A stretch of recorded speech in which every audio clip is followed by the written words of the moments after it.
Hey everybody, it's Shaniqua from What Shaniqua's Into, and we are about to jump into some tarot cards for a collective reading for the month of November. I figured since today is Sunday and November 1st, it would be cool to do a collective reading for the whole month, and then after I finish that, I will move on to the mini zodiac sign readings for the week, okay? And if the month ahead reading takes a little bit longer than anticipated, then I'll just split those into two videos. So you'll have the collective reading for the month and then 12 mini readings for each zodiac sign. So again, this month I'm going to be using not this month, but in this video, I'm going to be using the True Heart Intuitive Tarot again by Rachel True.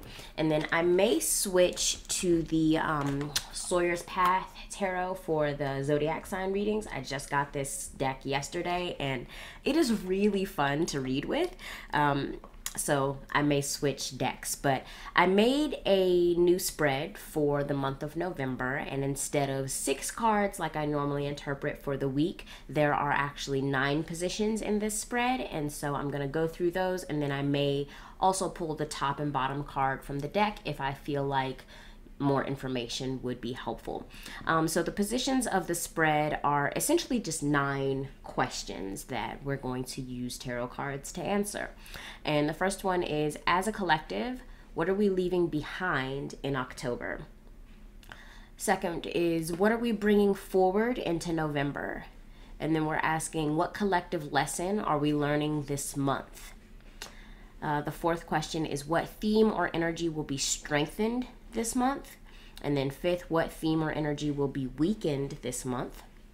And then we're asking, how will this month challenge the collective? How can we rise to that challenge? And then the final 2 questions are, in what way will November bring change? And how can the collective adapt to this change in a positive way? All right, so those are the 9 questions that I felt like would really help prepare us for the month ahead. And I've already shuffled and cut my True Heart Intuitive Tarot, but I haven't laid the cards out. So I'm just going to pull from the top of the deck, and I'm going to arrange them in a 3x3 grid, and we'll go through each row, top to bottom, to answer the 9 questions that I just told you. So the first question, as a collective, what are we leaving behind in October?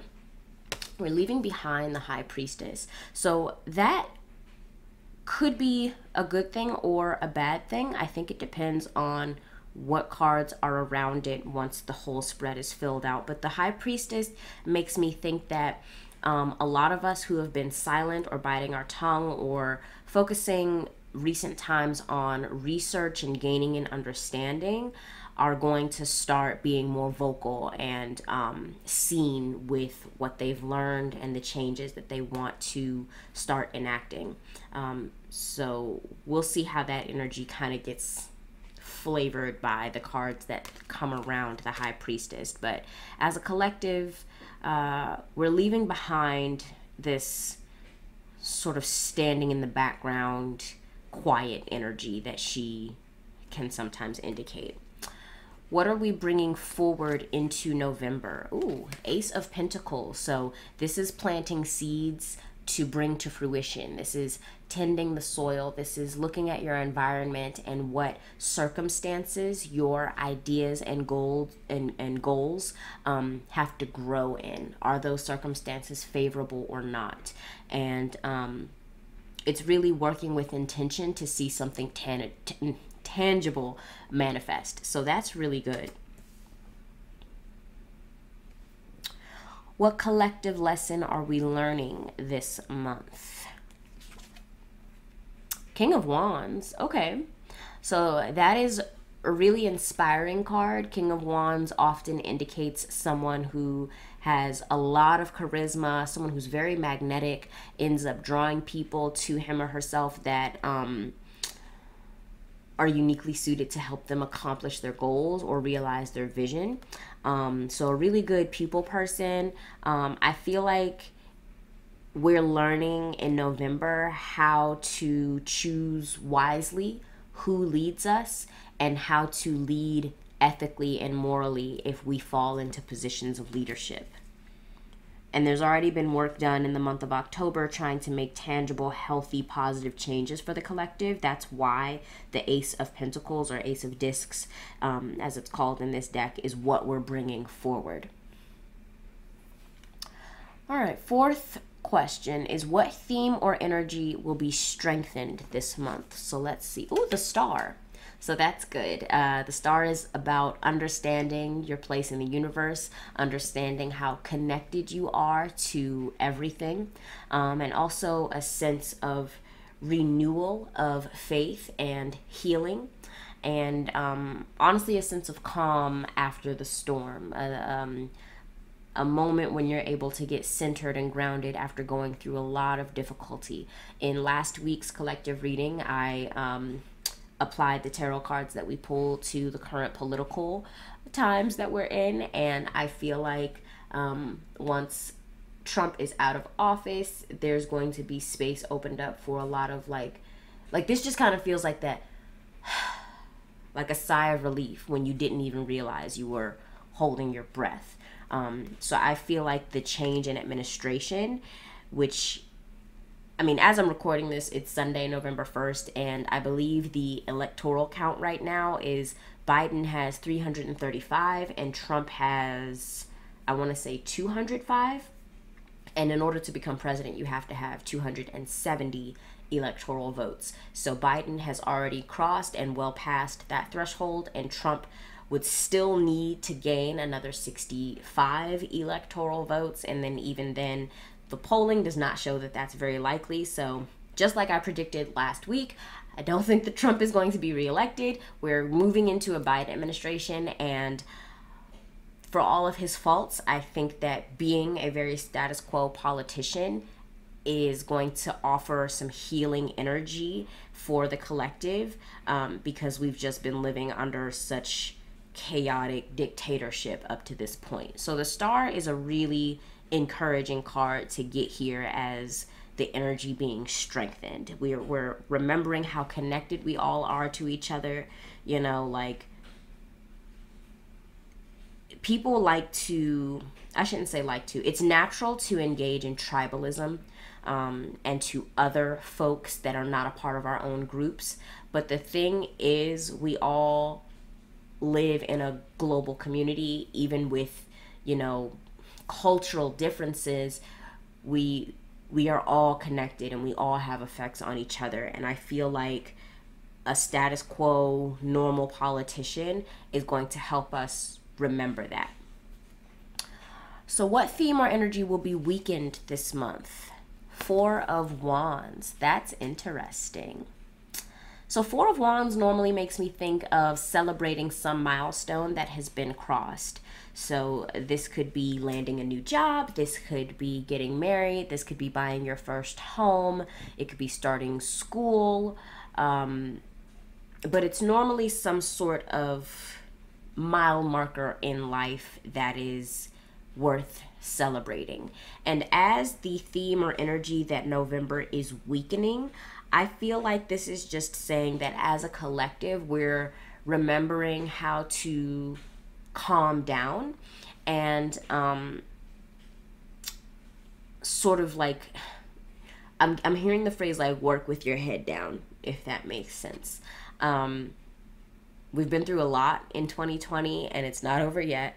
And I feel like because of all of the uncertainty and repetitive trauma that we've been subject to, especially if you're a part of my community, if you're African American, constantly seeing people that could be your brother, your sister, beaten by batons or maced or shot and killed or whatever. We've needed to escape. We've needed to find reasons to celebrate and to be happy. And that's been very difficult to do in the midst of a pandemic with an airborne virus. And I feel like there has been so much focus on executive branch leadership that once that landscape shifts, kind of coming back to what the Star, what I was saying with the Star, with that collective like sigh of relief when you didn't even realize you were holding your breath. I feel like this is not really associated with the Four of Wands, but I feel like because of the global circumstances that we're living in, too much partying and celebrating is reckless and irresponsible. And so I feel like with more responsible leadership in the executive branch, that's going to ripple out to the rest of the masses, and there's going to be less of like, you know, any excuse to party, I'm down, and more of a return to pragmatism. So that's kind of what I'm getting with the Four of Wands here. And then we are asking, how will this month challenge the collective? And that is in the Nine of Wands. So if you remember from last week's video, I was saying that the cards made it clear that a lot of people are worried that if Donald Trump is not the president, that the strides we've made recently in fighting for civil rights and social justice will just be lost because people won't feel a sense of urgency. And the cards indicated that that's not the case, that people have lived in these circumstances for long enough to understand that they cannot rest on their laurels. And so the challenge to this collective is to keep going, is to make sure that we are motivating one another to maintain that same energy. And it's challenging because we're tired. I mean, especially Black folk, we've been tired. We were tired 150 years ago. We were tired 200 years ago. We were tired in my great grandmother's generation. But we still have to fight. And that is a perfect example of Nine of Wands energy. You still got stuff that you have to do. It's not, you can't put those things down. You can't put that fight down. You can't give up yet. And with this card falling beneath the King of Wands, which again is a great leader, a great motivator, very charismatic, very inspiring, right? We have to work with each other to make sure that all of the lessons that we've learned around how to just be good humans to one another, regardless of our apparent differences, we have to be responsible in making sure that if I'm tired, I say I'm tired, and I speak it to people who can sort of take some of that weight off of me and help me recharge so I can get back into that fight, because it's not the time to give up. The Nine of Wands is the card of keep going. I know you're tired, but there's still more to be done, and you can do it. You just have to push yourself. So it is a challenge, especially if we start hearing rhetoric from our, you know, government officials that is designed to make us think things are better than they actually are.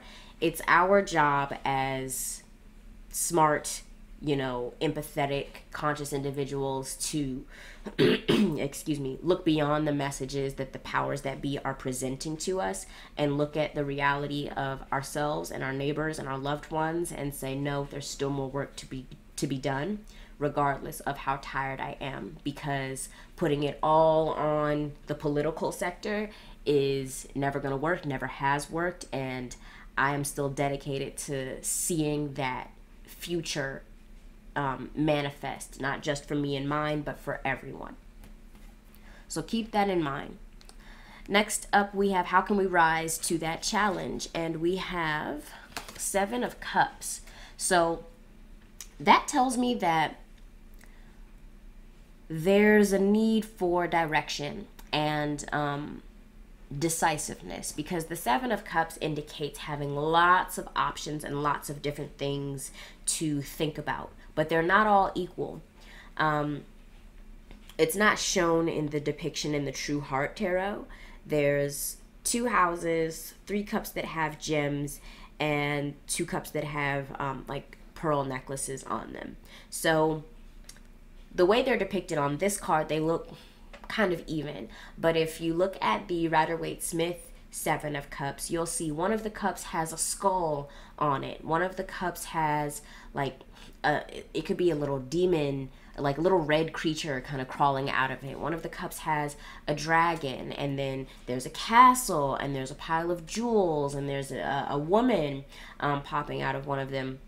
And I may have skipped one, but each cup is meant to represent something different and unequal from the cups around it.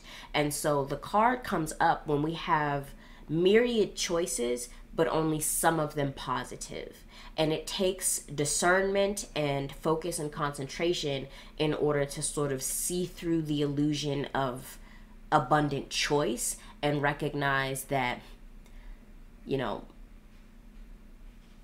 all things that glitter are not gold, and all of these paths are not equal. So I think how we can rise to the challenge of the Nine of Wands as a collective is to really start making tangible plans and demands of those empowered to enact them and bring those visions to life. It's nice to say Black folks shouldn't be afraid of red and blue lights in their rear view, but until the cops, until police are not, I know I'm getting really political, but I'm just giving an example. We can say Black Lives Matter and Black people should not be in fear of interacting with law enforcement just because they are of African descent. We can say that. That's cool. That's nice. It's an ideal. It is something vague, but nice to strive toward. But it is much more concrete to say there should be no such thing as internal affairs for investigating crimes committed by police while on duty, because you're essentially telling the public, hey, if we've set it up where you're even able to report these things that bad officers are doing to civilians while on duty, we'll investigate it ourselves, and then we'll punish the cops that did it ourselves. It's offensive to the sensibilities to think that that makes sense. So a more tangible desired outcome would be civilian review boards. Maybe there's a logical reason why we shouldn't abolish internal affairs, but maybe a civilian review board and internal affairs could work together or something like that. But until we get concrete about what is good, about what we are trying to manifest, and start taking action toward that thing, we're still just kind of in that la la land of, wouldn't it be nice if all lives truly did matter? Because that's just, it's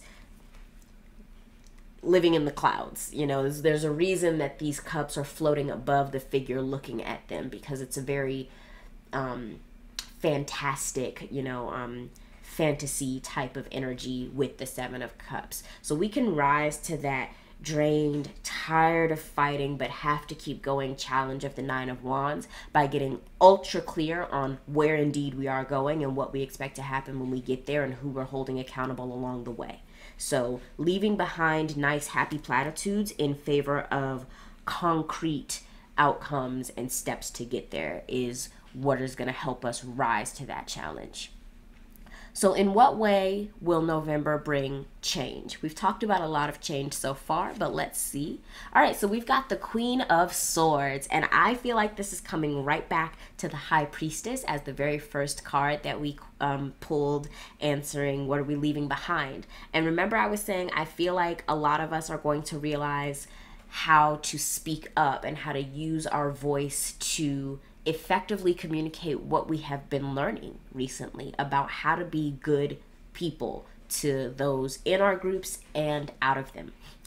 And Queen of Swords is just that. I like to think of her almost like everyday justice. Justice is kind of a big idea, a big theme, but if the figure on that card were to kind of come down and incarnate into human form and live a normal life, I think she would be the Queen of Swords. And Queen of Swords is all about delivering truth, regardless of how it is going to be received by the person or people it's being given to, out of deeper respect for their ability to reason and look at a situation objectively than their initial emotional reaction or response to what you say. So Queen of Swords sometimes gets a lot of flack in the tarot as being like cold-hearted, being a bitch, being able to cut with her words. And sure, she can be all of those things, you know, in shadow, but this really is just the energy of, I love and respect you too much to coddle you. I love and respect you too much to sugarcoat. I respect your intellect and your objectivity and your critical thinking skills and just you as a person enough that I'm not going to lie to you to make you feel better. So if you ask me for my advice, if you ask me my thoughts and my opinion on this topic, I'm going to give you the truth. And I'm not going to be just a cheerleader or, you know, someone who's sitting around to make you feel better about possible mistakes you've made in the past or misconceptions that you've had. I'm here to be honest. And so I feel like that comes right back to, we are leaving behind biting our tongue and sort of letting everyone else do their own research and learn for themselves. In Queen of Swords energy, we are confident enough in our truths to share them without fear. And that's fucking awesome. That's awesome. That's really, really awesome. So what is our last card of the spread? How can the collective adapt to this change in a positive way?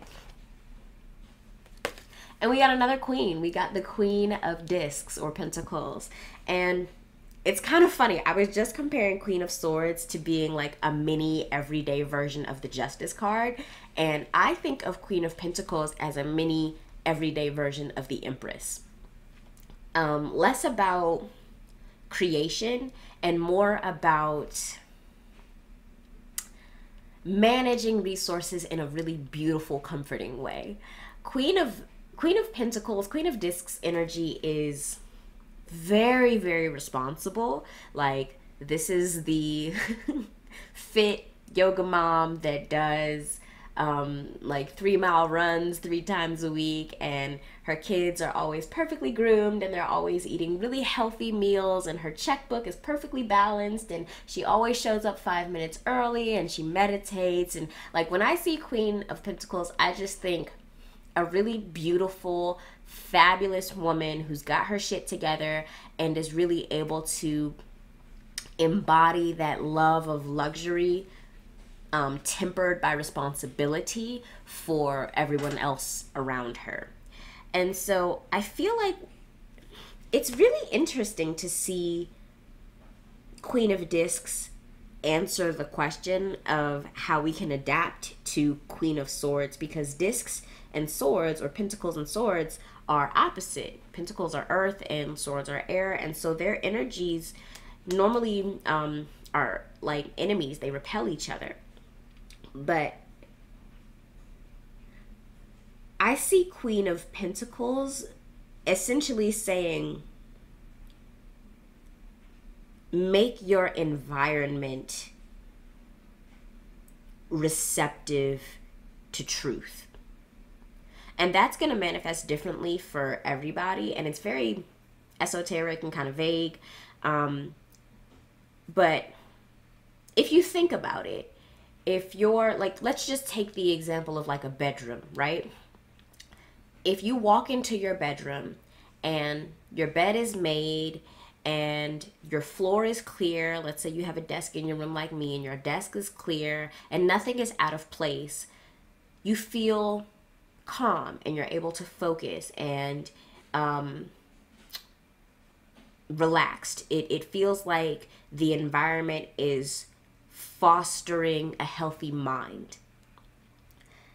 But if you know, maybe you're rushing to get ready one day and you like are taking clothes and kind of throwing them all over the place, and yeah, you get ready, you get dressed, you run out the door, but then when you come back home, you step into chaos in your space, and it's just kind of like, like now I can't just relax and like plop down on my bed because I forgot that I made this horrible mess, and now I'm gonna have to do that I'm going to have to clean that up and straighten that up.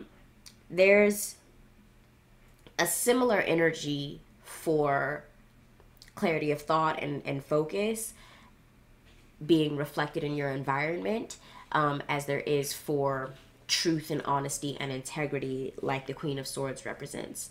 So it could be bringing certain books into your house and maybe leaving them on the coffee table. It could be starting to watch certain programs either on TV or on the internet.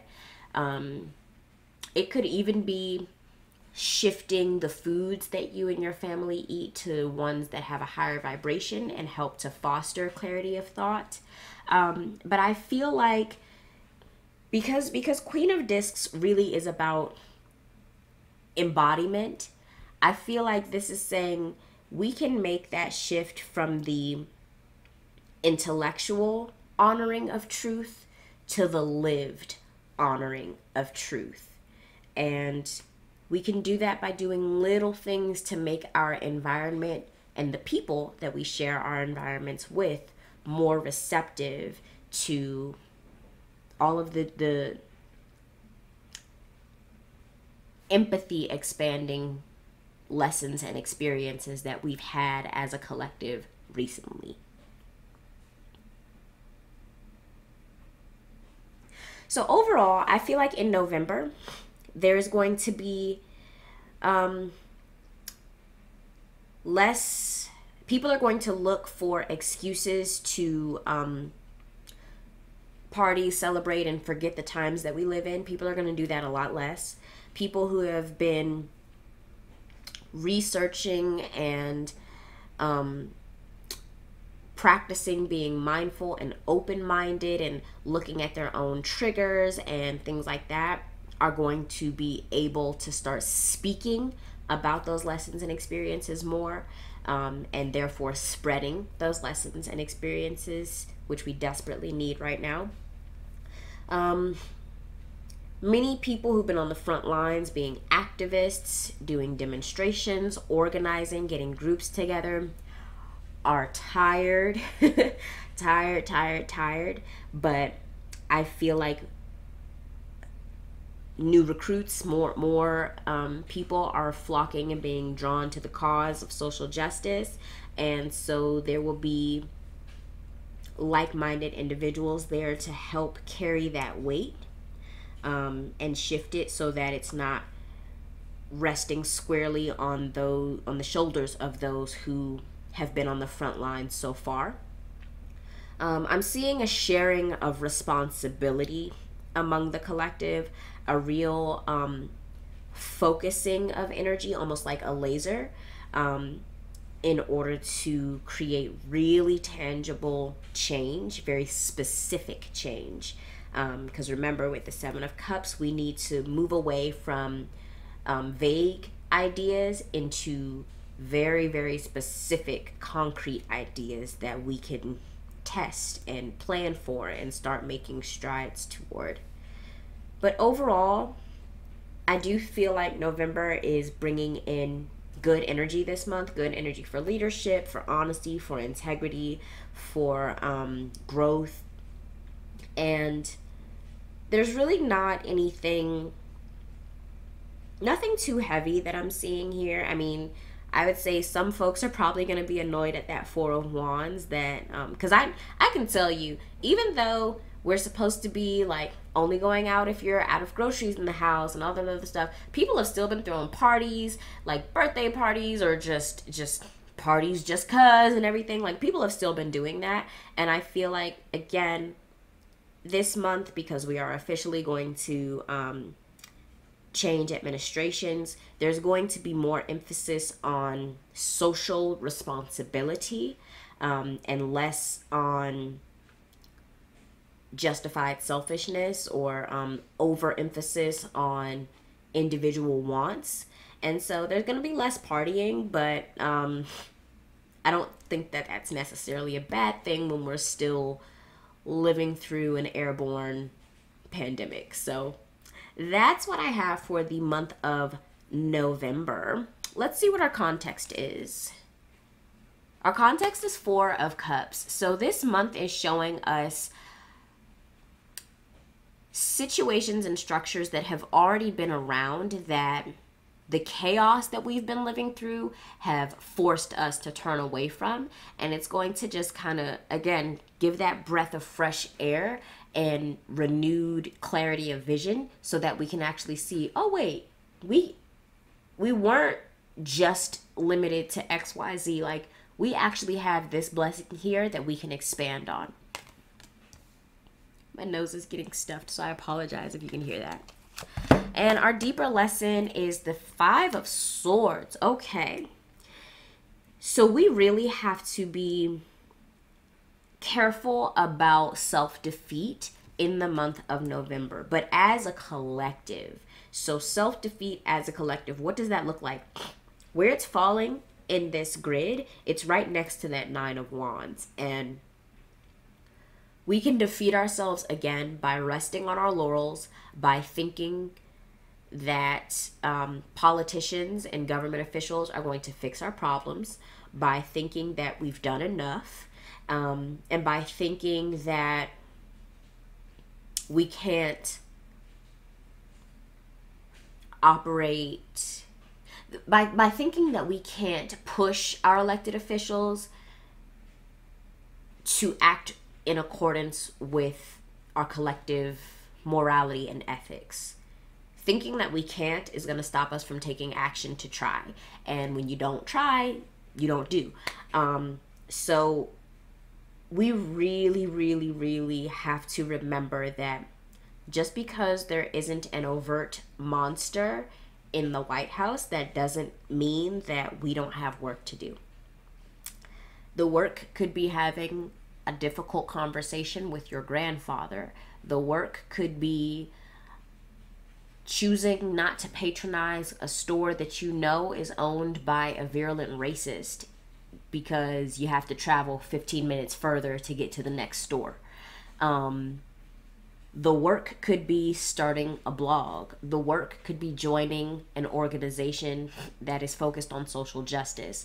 The work could be setting your debit card to make recurring donations to the Black Lives Matter movement. It could be a lot of different things for a lot of different people. But I feel like overall, not just in America, but around the world, we are understanding that we are all connected. So even if you're racist and you hate Black people, or whatever it may be, if someone else, maybe it's not even you, if someone else shares your thoughts and walks into your child's elementary school and tries to shoot only the Black children, one, they may miss and hit your child. Two, let's say they succeed. Are you going to celebrate the murders of children and think that you're still a decent human? Probably not. And three, let's say they miss all the white kids and hit all the Black kids, or maybe they miss everyone. Is your white child not going to be traumatized at an attempted murderer coming into their classroom because they think the same way daddy does? Okay? We are all connected. This is a global community.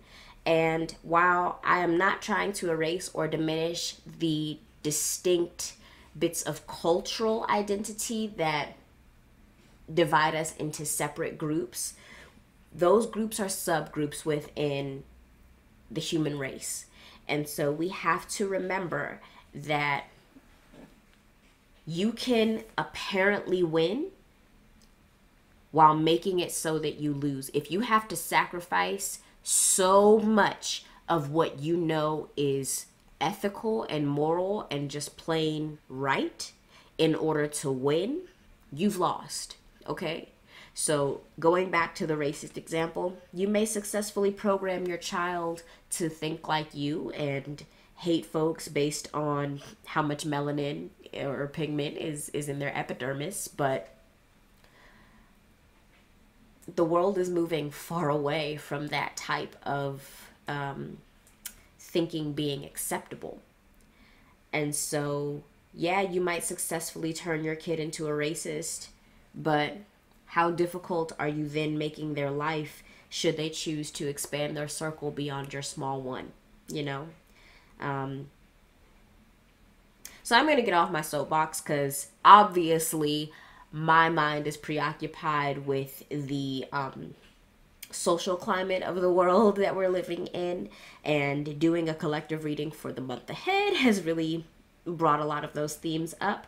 But I think a lot of members of my audience are in the same boat, as far as like being very focused on social justice and where we go as humans moving forward.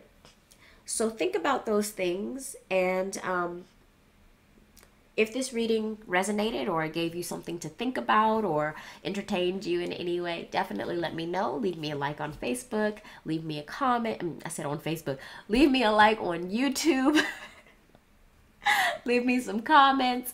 I'm also going to post this to IGTV, so you can leave me some comments there as well. I have been recording for 35 minutes, so I think I'm going to go ahead and stop here. I'm going to blow my nose since my nose is getting stuffed, and then I will come back and I will use the Sawyer's Path tarot cards, and we will do some mini readings for all of the zodiac signs, okay? So thank you so much for watching. I will see you in the next one, and I hope you have a great week.